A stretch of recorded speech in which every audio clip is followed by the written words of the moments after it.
Տիկին Ղազարյան, թերևս ամենակարճ հարցը տամ, դուք ինչպես եք վերաբերվում ընտրական туриզմին։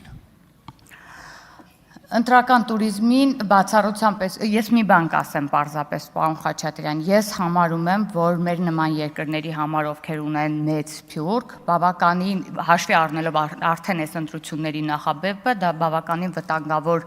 իրավիճակ կարող ենք ունենալ, երբ մարդիկ փաստացի չապրելով Հայաստանի Հանրապետությունում կարող են որոշել իմ, ձեր ու մեր երեխաների ապագան, ցավոք դեռ երեխաներ չունեմ, բայց մտածում եմ նաև մյուսների երեխաների համար, խնդրում եմ սա մեմ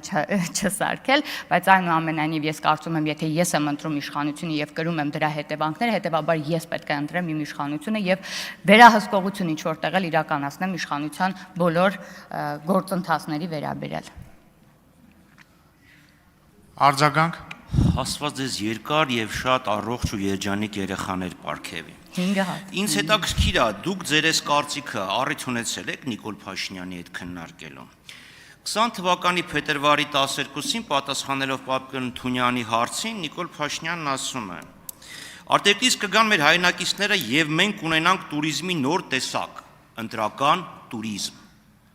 Հիմա, այ որ տենց մտահոգություններ ունեիք, ռիսկեր էիք տեսնում, ինձ հետաքրքիր է Նիկոլ Փաշինյանի հետ առիթ եղել է քննարկել, այդ ոնց ա եղել, որ ինքը կարողացել է, այսինքն դուք կարողացել եք իրան համոզեք, որ ինքը սխալ է եղել, սխալ բաներ է ասել եւ հիմա կառավարության ներկայացուցիչը գալիս եւ ձեր ուրեմն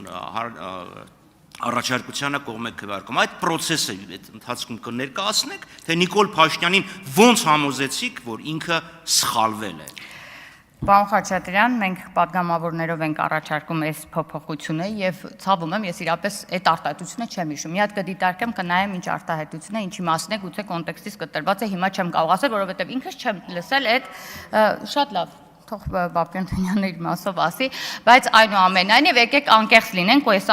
ամենին իրական աչքերով նայենք։ Արդյոք դուք խնդիր չեք տեսել այս ընտրություններում դրսից եկողների, ընտրողների եւ գնահ լավ լրատվականներում հեչ արտահայտություններ չեք լսել, ձեզ չեն անհանգստացրել։ Մի օր մենք չենք լինելու իշխանություն, ձեզ դա չի անհանգստացնում, մի օր դա ձեր դեմ կարող է պատտվել։ Դա շատ կարեւոր է ու խնդրում եմ պատասխանատու վերաբերվել, մենակ մեզանով չի սահմանափակվում իշխանություն ունենալ չունենալը։ Շնորհակալ եմ շատ։